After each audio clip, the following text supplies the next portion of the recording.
Webtoon's monetization system inadvertently affects how authors shape their story, especially at the beginning of a season, when there's a clear separation of the audience into two sides: fastpass users and free chapter users. Purple Hyacinth's latest Season 3 premiere has been a roller coaster of an experience, which is highlighted by the structure that Webtoon's release is spearheaded around. Fastpass chapters, especially created at the beginning of a season, are designed for the binge model compared to the traditional week-to-week experience, as the authors need to entice a reader to continue to spend coins until the latest chapter available, and give enough of a rush that a week wait to buy a new chapter feels justified. There is nothing wrong with this approach, since it's just a longer version of a hook to generate appropriate amounts of build-up to warrant a low-energy waiting period. YouTube videos work exactly the same way, as the first 30 seconds is arguably the most important part of a video. So for me, I need to hook the viewer and deliver on my thumbnail and title so that I am allowed to take a slower moment, like a spoiler warning. Purple Hyacinth's fastpass chapters have been steadily increasing with each new season. Season 1 had 3 fastpass chapters, Season 2 had 4, and now with Season 3, we have had a whopping 5 whole chapters that are available in advance of their public release. Even if the structure of the previews at the beginning of Season 2 and Season 3 follow a very similar format, the context and emotional weight behind them are heavily affected by their release at their respective current moments. Episode 49 was a flashback on Lauren, and then 50 to 54 changed her work environment and her deal or lack of a deal into something that affected more than just her. It affected her coworkers. 51 allowed Kim and William to ease some of the burden that Lauren was feeling by forcing her to take a break, as well as an introduction to a whole new cast with the Pantheon. 52 redefines the Lune dynamic and propels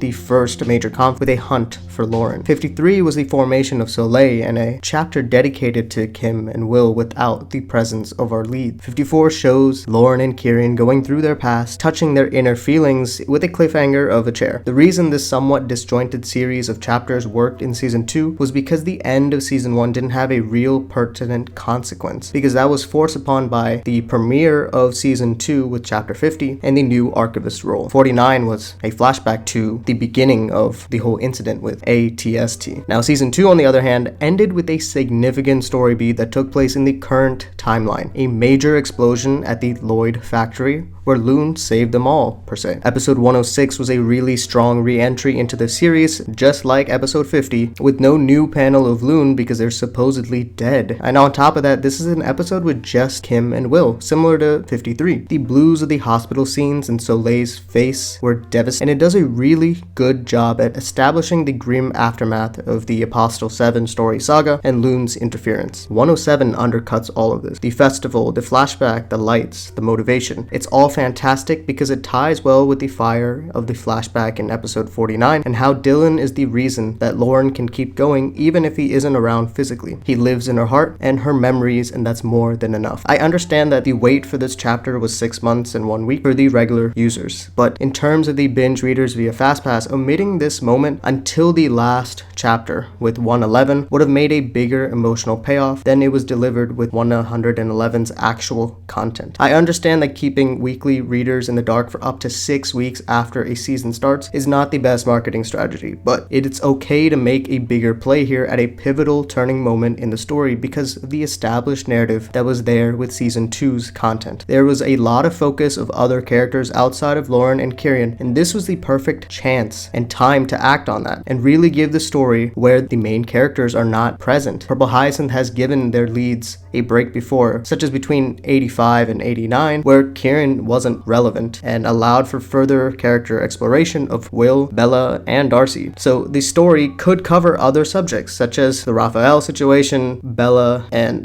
Naira's relationship, Dakin and Tristan's struggle with the government. Purple Hyacinth is not obsolete without the two Lune members, and letting them rest for a while would have allowed for much greater obscurity and grief amongst the characters, and we could further empathize with Kim and Will instead of getting hit with this whiplash of Lune coming back after just one chapter. 108's message, a little cheesy for Kieran. I think it fits really well with this character, so I don't have any complaints, other than that it's a relatively long episode, but it ties thematically with 54. 109 was a lot of telling and not much showing of how Kieran resolves it all. Although similar to episode 52 by nature, there's too many moving pieces here here at this moment for it to flow as well as 52. Frankly, Kieran was in a worse state going into the factory art, and my boy came out feeling perfectly normal to execute all of these plans, and it just feels too perfect. This would have been a great time to use the newspapers to talk about the casualties of the factory arc, mimicking the headlines of the ATSD, as well as showing some other incidents like a car accident as one of them. Then show Tristan move heaven and hell to cover up something, but we don't actually know why he's doing this and why he isn't caring so much about the factory bombing until 111, when it's revealed that Lauren was the one that got into a car accident. This perspective through Tristan's eyes and Herman's suspicious snooping around would have built up a reveal for Lune's return exquisitely, since with the Tristan material that we got with 107 to 111, it's rather odd that he hasn't been even home while Lauren has been resting, and have this heart-to-heart conversation about Lauren as Lune. Like, where is Tristan? Getting new spies into the Phantom Site's operations cannot be more important in my eyes. 110 works similar to the Pantheon introduction. All of these players that we were introduced to in Season 2 are mingling in a more redefined dynamic. This is great as well, especially with the Morpho reference, the blue butterfly, that I actually just recently saw in an anime